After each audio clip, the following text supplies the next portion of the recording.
नमस्कार, मी स्वाती पदार्थ रेसिपीज मराठीमध्ये तुम्हा सर्वांचं अगदी मनापासून स्वागत करते। आज आपण मुगाची डाळ न भिजवता त्याचा झटपट होणारा हलवा कसा बनवायचा ते पाहूया। हलवा बनवण्याची सर्वात सोपी आणि कमीत कमी वेळ खाणारी रेसिपी आहे, तर व्हिडिओ स्किप न करता शेवटपर्यंत नक्कीच पहा। सोबतच चॅनलवर नवीन असाल तर अशाच नवनवीन रेसिपीसाठी पदार्थ रेसिपीज मराठीला सबस्क्राइब करा। सोबतच बेल आयकॉनवर देखील क्लिक करा, कारण मी असेच नवनवीन रेसिपी तुमच्याकरिता आणत असते, त्याचे नोटिफिकेशन तुम्हाला सर्वात प्रथम मिळतील। चला तर मग अतिशय चविष्ट आणि दाणेदार मुगाच्या डाळीचा हलवा बनवायला सुरुवात करूया। मुगाच्या डाळीचा हलवा बनवण्यासाठी इथे मी एका बाउलमध्ये 1 वाटी मुगाची डाळ घेतलेली आहे। ही डाळ आपण 2 ते 3 वेळा पाण्याने स्वच्छ धुवून घेऊ, जेणेकरून डाळीमध्ये जो स्टार्च असतो तो निघून जातो आणि आपली ही डाळ अगदी व्यवस्थित आणि स्वच्छ होते। डाळ स्वच्छ धुवून ही डाळ आपल्याला एका गाळणीवरती काढून घ्यायची आहे।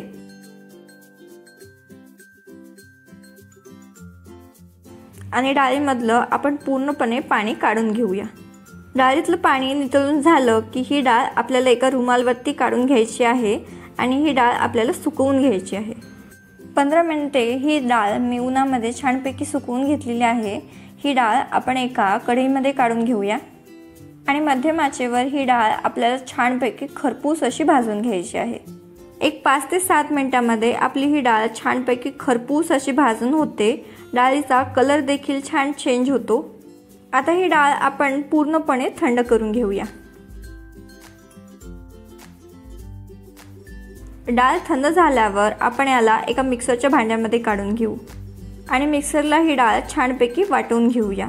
आपल्याला या डाळीची जास्त पावडर करायची नाही, आपल्याला ही डाळ दाणेदारच ठेवायची आहे, जेणेकरून आपला हा हलवा देखील छान दाणेदार होतो।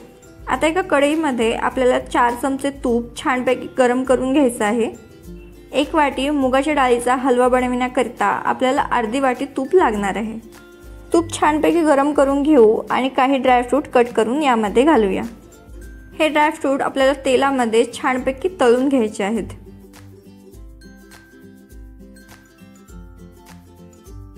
दोन मिनिटांमध्ये हे ड्रायफ्रूट आपले छानपैकी तळून होतात। आता आपण हे काढून घेऊया। या तुपामध्ये आपल्याला 1 चमचा रवा घालायचा आहे, त्याचबरोबर 1 चमचा डाळीचं पीठ देखील घालायचं आहे। आपण घातलेले जिन्नस करपू नये म्हणून मी गॅस बंदच केला आहे। आता हे जिन्नस आपण तुपामध्ये छानपैकी भाजून घेऊ। हलकासा कलर चेंज झाला की यामध्ये आपण आणखी 4 चमचे तूप घालूया। घरामध्ये नॉर्मल पोहे खायचे जे चमचे असतात त्यानेच मी हे तूप घेतलेलं आहे। छान मिक्स करून घेऊ आणि आपण जी मुगाच्या डाळीची पावडर बनवली होती ती यामध्ये घालून घेऊया आणि ही पावडर आपल्याला छानपैकी भाजून घ्यायची आहे। थोडं थोडं तूप घालत ही पावडर आपल्याला जवळपास एक 15 मिनिटे मध्यम आचेवरती छानपैकी खरपूस अशी भाजून घ्यायची आहे। ज्या वाटीने आपण मुगाची डाळ घेतलेली होती त्याच वाटीने अर्धी वाटी तूप मी यामध्ये घातलेलं आहे।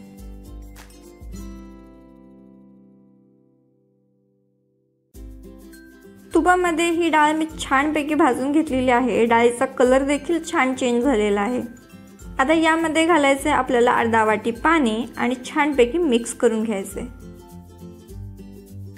पाणी घालून डाळ थोडीशी परतली गेली की यामध्ये आपल्याला 1.5 वाटी दूध घालायचे। तुम्ही हा हलवा संपूर्ण पाण्यामध्ये किंवा संपूर्ण दुधामध्ये देखील बनवू शकता। गुठळ्या मोडत मोडत हे दूध आपण छानपैकी हलव्यामध्ये मिक्स करून घेऊ आणि मध्यम आचेवर हा हलवा आपल्याला छानपैकी शिजवून घ्यायचा आहे। हा हलवा जवळपास 15 मिनिटे मी हलवत छानपैकी शिजवून घेतलेला आहे, तुम्ही पाहू शकता।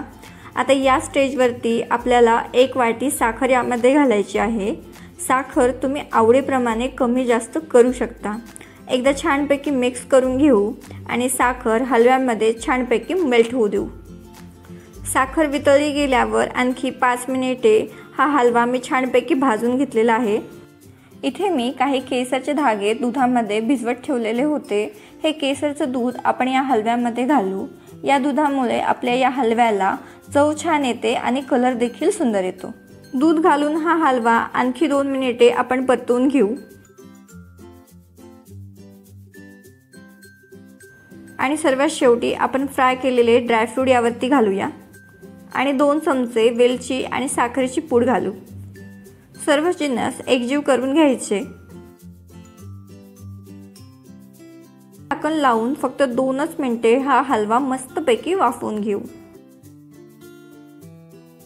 इथे हा आपला मुगाच्या डाळीचा अतिशय सुंदर असा हलवा बनून तयार आहे, तुम्ही पाहू शकता।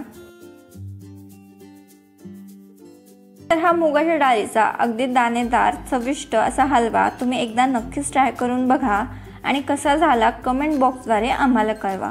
आजचा हा व्हिडिओ आवडला असेल तर लाईक करा, तुमच्या फ्रेंड्स आणि फॅमिली सोबत देखील शेअर करा आणि अशाच नवनवीन आणि चमचमीत रेसिपीसाठी पदार्थ रेसिपीज मराठीला सबस्क्राइब करायला विसरू नका। लवकरच भेटू अशाच एका नवीन रेसिपी सोबत।